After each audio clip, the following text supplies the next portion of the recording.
한국? 그 작은 나라가 뭘 할 수 있겠어? 여기 한국을 선진국이 돈과 군사를 원조하지 않으면 살 수 없는 나라라고 말하는 일본과 중국의 경제학자가 있습니다. 그런데 독일의 한 강연장에서 그 착각은 산산조각 나고 말았는데요. 과연 이곳에서 무슨 일이 있던 것인지 오늘 사연 지금 시작합니다. 안녕하세요. 제 이름은 알라릭 파우스트입니다. 베를린 경제연구소에서 수석연구원으로 일하고 있어요. 저는 그동안 여러 번 토론을 진행해 봤지만 오늘은 뭔가 느낌이 달랐습니다. 한국은 지난 40년간 놀라운 성장을 이뤘지만 여전히 사람들은 그 가치를 과소평가하고 있었어요. 오늘 우리는 그 선입견을 제대로 검증해 보려 했습니다. 베를린 컨퍼런스 홀 안은 여기저기서 들려오는 대화 소리로 가득했습니다. 세계 각국에서 온 학자들이 자리에 앉고 있었지요. 오늘은 2025년 세계 경제 포럼이 열리는 날이었어요. 주제는 한국이 세계 경제에서 차지하는 위치였어요.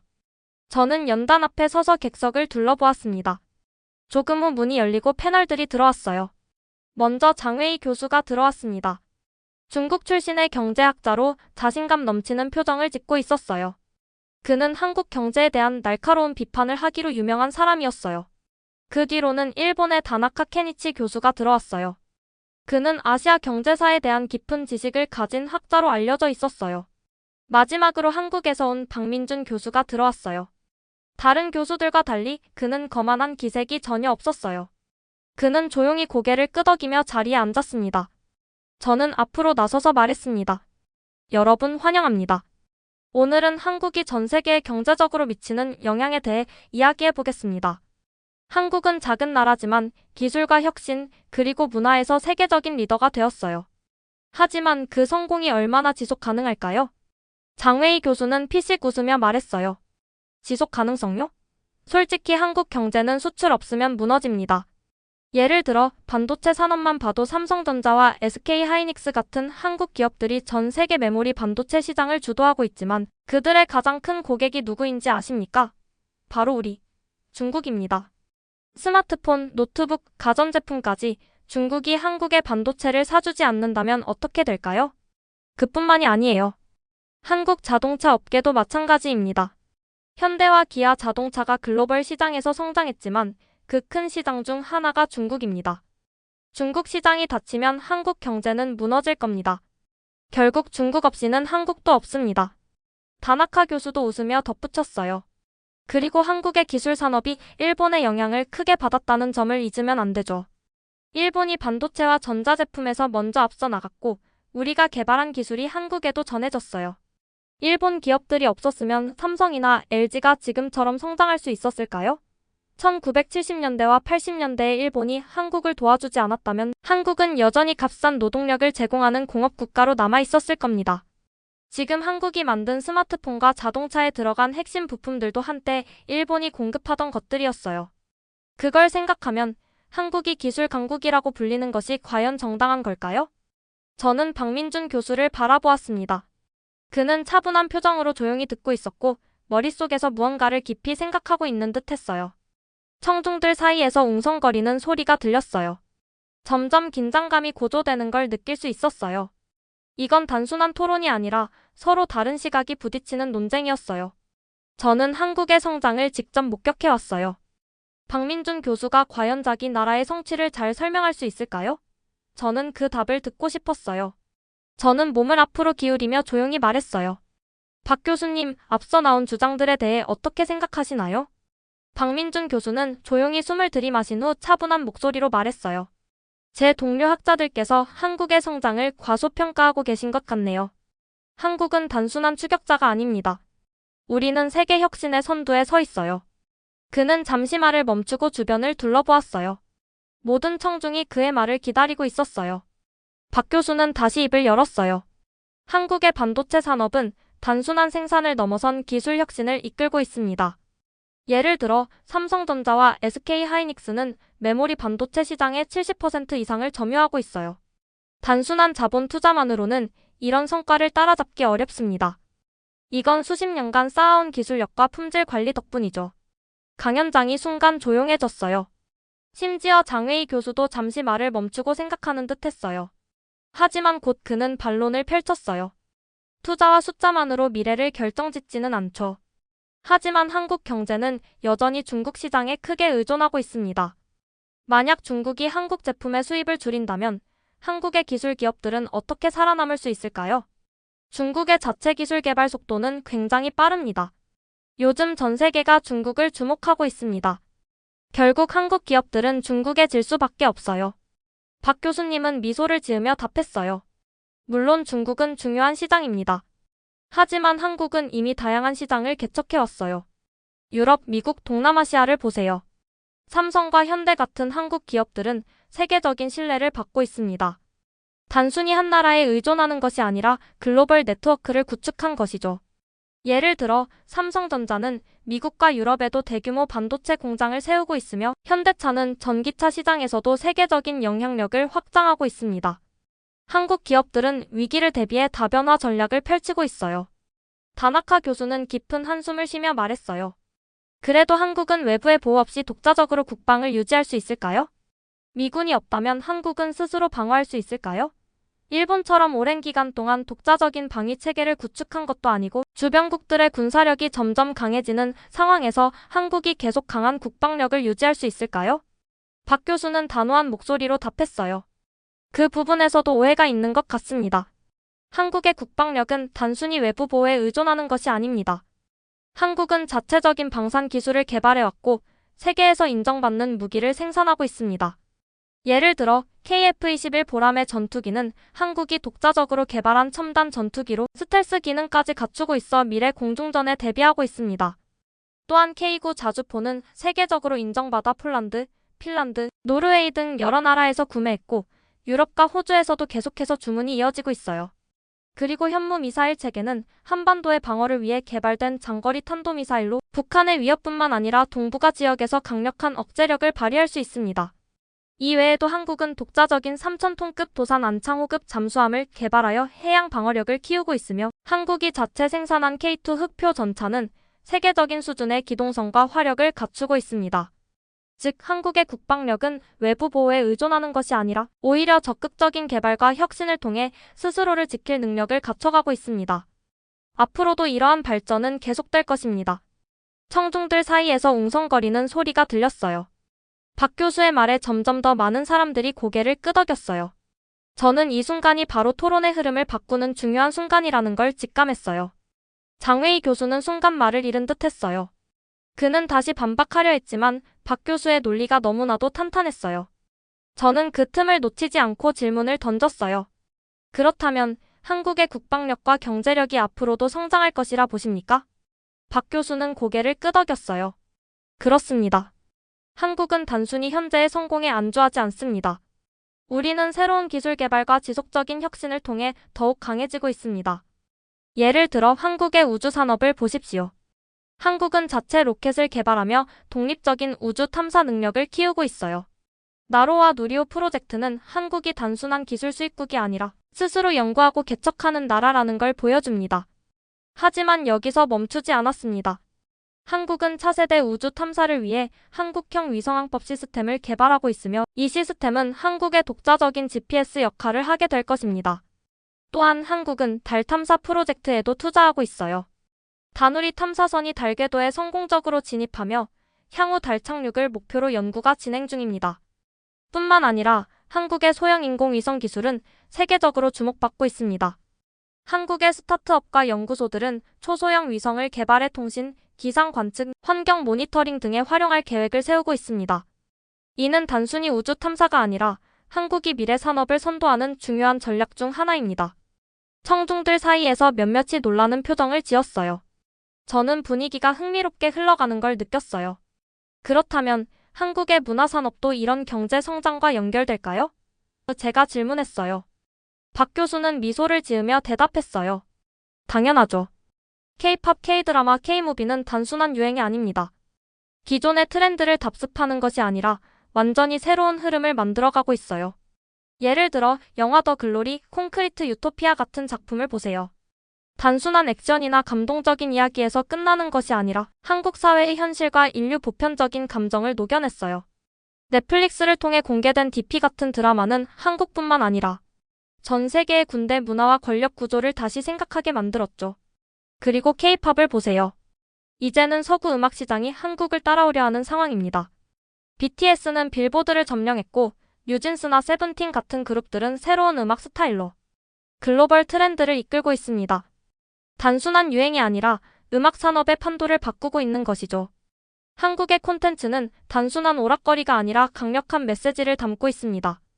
그렇기 때문에 전 세계 팬들이 열광하는 것이고 앞으로도 글로벌 시장에서 그 영향력은 더욱 커질 것입니다.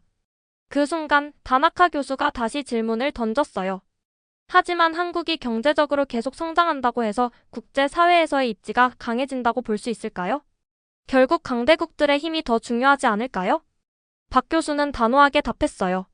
국제사회에서 중요한 것은 크기만이 아닙니다. 한국은 강대국들의 틈에서 균형을 유지하며 영향력을 키워가고 있습니다. 이미 기술력과 문화, 경제력으로 세계적인 영향력을 미치고 있으며 한국은 작은 나라가 아닙니다.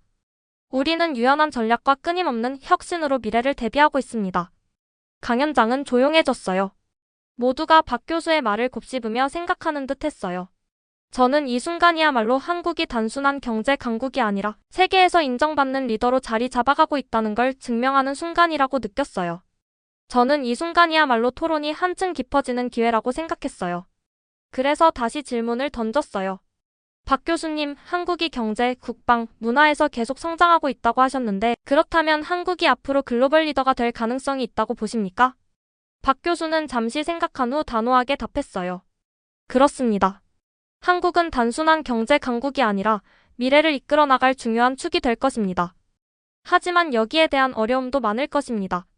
장웨이 교수가 고개를 저으며 끼어들었어요. 아무리 그래도 현실적으로 생각해 봅시다. 한국이 성장하는 것은 인정합니다. 하지만 미국, 중국, 유럽 같은 초강대국들과 비교했을 때 영향력이 있을까요? 한국이 세계를 주도한다고 하기엔 아직 부족한 점이 많습니다. 박 교수는 미소를 지으며 답했어요. 그렇다면 현실적인 예를 들어보죠. 몇 년 전만 해도 한국이 배터리 시장을 주도할 거라고 누가 예상했습니까? 하지만 지금 보십시오. 한국의 LG에너지솔루션, 삼성 SDI, SK온 같은 기업들은 전 세계 전기차, 배터리 시장에서 압도적인 점유율을 차지하고 있습니다. 유럽과 미국의 자동차 회사들이 한국 배터리를 먼저 찾고 있죠. 전통적인 강대국들이 따라오고 있는 형국입니다. 장웨이 교수는 팔짱을 끼고 비꼬듯 웃으며 말했어요. 좋습니다. 하지만 경제적인 성장과 영향력이 국가의 힘을 결정짓는 유일한 요소는 아닙니다. 군사력과 외교력도 중요하죠. 미국이나 중국처럼 국제사회에서 강력한 영향력을 행사할 수 있습니까? 솔직히 말해보죠. 한국이 국제 정세를 주도하는 모습을 본 적이 있습니까? 항상 강대국들 틈에서 휘둘리는 게 현실 아닙니까? 그는 도발적인 시선으로 박 교수를 바라봤어요. 박 교수는 고개를 끄덕였어요. 맞는 말씀입니다. 그러나 한국은 독자적인 길을 개척하고 있습니다. 예를 들어 최근 UAE와 300억 달러 규모의 협정을 체결하며 방산, 에너지, 첨단 기술 협력을 강화했습니다. 한국의 K9 자주포와 FA-50 전투기가 해외에서 큰 인기를 끌고 있고 이제는 단순한 무기 수출국이 아니라 전략적 동맹을 형성하는 국가로 자리매김하고 있습니다. 다나카 교수는 고개를 살짝 저으며 한숨을 쉬었어요. 박 교수님, 아무리 멋진 말들을 나열해도 현실은 다릅니다. 한국이 세계 경제와 국방에서 성장했다고는 하지만 일본이나 미국 같은 강대국들과 비교하면 여전히 부족한 점이 많아요. 그리고 한국이 독자적인 길을 개척하고 있다고 하셨는데 그게 정말 독립적인 겁니까? 아니면 미국의 그늘 아래서 보호받으며 성장하고 있는 것일 뿐입니까? 그는 박 교수에게 의심 어린 눈빛을 던졌어요.